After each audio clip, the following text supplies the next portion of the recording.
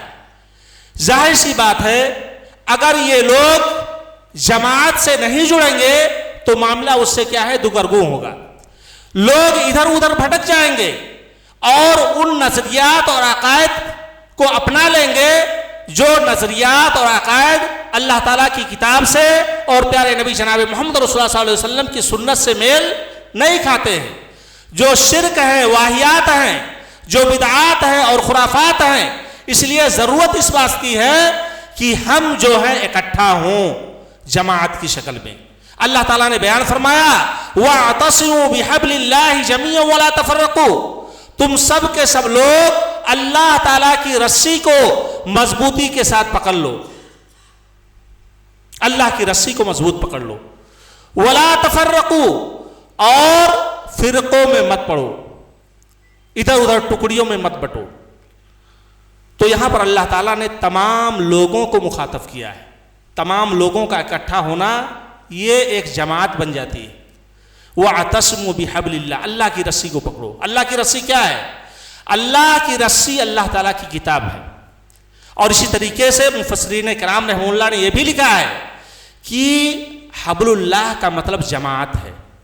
علامہ شاطبی رحمہ اللہ نے کہا ہے کہ جماعت وہ طریقہ ہے جس پر پیارے نبی جناب محمد رسول اللہ صلی اللہ علیہ وسلم تھے، جماعت وہ طریقہ ہے جس پر اللہ کے نبی جناب محمد رسول اللہ صلی اللہ علیہ وسلم کے صحابہ کرام رضی اللہ عنہم تھے، اور اسی طریقے سے سلف صالحین رحمہ اللہ کی جماعت تھی۔ یہی کیا ہے؟ جماعت ہے۔ تو اسی لیے اللہ تعالیٰ نے اللہ کے نبی جناب محمد رسول اللہ علیہ وسلم بیان فرمایا ہے کہ علیکم بالجماعہ، دیکھو تم جماعت کو لازم پکڑو۔ تو جماعت کیا ہے؟ جماعت یہی کتاب و سنت ہے۔ اگر ہم کتاب و سنت پر صحیح ڈھنگ سے قائم ہیں اور اس کو پڑھتے ہیں اور اس پر ہمارا عمل ویسے ہی ہے جیسے صحابہ کرام رضی اللہ عنہم کا تھا، تو ایسی صورت میں گویا کہ ہم جماعت پر قائم ہیں۔ علیکم بالجماعہ، تمہارے اوپر لازم ہے تم جماعت کو لازم پکڑو، جماعت کو لازم پکڑو۔ وَإِيَّاكُمْ وَالْفُرْقَةَ، اور اسی طریقے سے ٹکڑیوں میں بٹنے سے تم سب کے سب لوگ کیا ہے؟ بچ جاؤ، ٹکڑیوں میں مت بچو۔ فَإِنَّ الشَّيْطَانَ مَعَ الْوَاحِدِ، کیونکہ انسان یہ شیطان جو ہے ایسے لوگوں کے ساتھ ہوتا ہے جو تنہا ہوتے ہیں۔ وَهُوَ مِنَ الْإِثْنَيْنِ أَبْعَدَ، جب دو لوگ ہوتے ہیں تو وہ اس سے کیا ہے؟ شیطان دور بھاگ جاتا ہے۔ تو اس لیے جماعت کے ساتھ رہنے میں برکت ہے، اور یہ جماعت اسی صورت میں کہلائے گی جب یہ کتاب اللہ اور سنت رسول اللہ پر قائم ہو۔ اگر کوئی ایسا ہے چاہے وہ کسی بھی جماعت کا رہنے والا ہو، وہ حقیقی معنوں میں کتاب اللہ اور سنت رسول اللہ کی طرف دعوت دیتی ہے اور صحابہ کرام رضی اللہ عنہم کا احترام کرتی ہے، ان کے منہج کو اختیار کرتی ہے، تو وہ جماعت حقہ ہے۔ لیکن اس سے ہٹی ہوئی جو بھی جماعت ہے، اگرچہ ہم اپنے آپ کو کچھ بھی کہہ لیں، کوئی بھی نام دے لیں، تو اگر ہم اس سے ہٹے ہوئے ہیں تو ہم اپنے آپ کو اہل حدیث کہلانے کے حقدار نہیں ہیں، اہل السنہ والجماعہ کہنے کے حقدار نہیں ہیں، یا اس جماعت کے کہلانے جانے کے حقدار نہیں ہیں جس کے بارے میں نبی کریم صلی اللہ علیہ وسلم نے بیان فرمایا کہ یہ امت 73 فرقوں میں بٹ جائے گی، سارے کے سارے لوگ جہنمی ہوں گے، ایک فرقہ جنتی ہوگا، اور وہ فرقہ وہ ہے، وہ جماعت وہ ہے جس پر میں ہوں اور میرے صحابہ کرام رضی اللہ عنہم ہیں، میرے صحابہ کرام رضی اللہ عنہم ہیں۔ تو جماعت یہ اصل ہے، جماعت سے جو نکل گیا اسی کا نام کیا ہے؟ فرقہ ہے۔ اسی لیے کہا گیا وَاعْتَصِمُوا بِحَبْلِ اللَّهِ جَمِيعًا وَلَا تَفَرَّقُوا، اللہ کی رسی کو ایک ساتھ مل کر کے مضبوطی کے ساتھ پکڑ لو اور ادھر ادھر ٹکڑیوں میں یا اسی طریقے سے ٹولیوں میں تم مت بٹو۔ تو یہ کیا ہے؟ اس کی ضرورت ہے۔ اب ہماری ذمہ داری ہے، یا خاص طور سے وہ لوگ جو جمعیت سے جڑے ہوئے ہیں، چاہے وہ اراکین کی شکل میں ہو، چاہے وہ جو ہے مسئولین کی شکل میں ہو، یا ناظم کی شکل میں ہو، یا امیر کی شکل میں ہو، سب کی یہ ذمہ داری ہے کہ اس فریضے کو انجام دے جس کو میں نے پہلی آیت کے اندر ذکر کیا ہے، وَلْتَكُمْ مِنْكُمْ أُمَّةٌ يَدْعُونَ إِلَى الْخَيْرِ وَيَأْمُرُونَ بِالْمَعْرُوفِ وَيَنْهَوْنَ عَنِ الْمُنْكَرِ، بھلائی کا حکم دے، برائیوں سے روکے، کتاب و سنت کی تعلیم دے، اسلام کی دعوت دے۔ اور اسلام کی دعوت اور تعلیم، اس کے لیے وسائل کی ضرورت ہے۔ وہ وسائل کیا ہے؟ مسجد ہے جو الحمدللہ ہمارے پاس ہے، بہت ساری مسجدیں ہیں، لیکن ذمہ داری یہ بھی ہے کہ ان مسجدوں کے اندر دروس کا اہتمام ہو، عقیدے کے درس کا اہتمام ہو، حدیث کے درس کا اہتمام ہو، قرآن مجید کی تفسیر کا اہتمام ہو۔ اسی طریقے سے جگہ جگہ پر مدارس کا قیام ہو، جہاں پر جو ہے ایک سلیبس ہو جو کتاب اللہ اور سنت رسول اللہ کی روشنی میں تیار کیا گیا ہو، اور اس کے اندر عقیدہ، عبادات، اخلاق، معاملات، تمام چیزیں اس کے اندر کیا ہے؟ پڑھائی جائیں بچوں کے عمر کے حساب سے۔ اور اسی طریقے سے مکاتب کے علاوہ ایسے جامعہ اور یونیورسٹی کا بھی ہونا ضروری ہے جو خالص کتاب اللہ اور سنت رسول اللہ کی طرف کیا ہے؟ دعوت دیتی ہے۔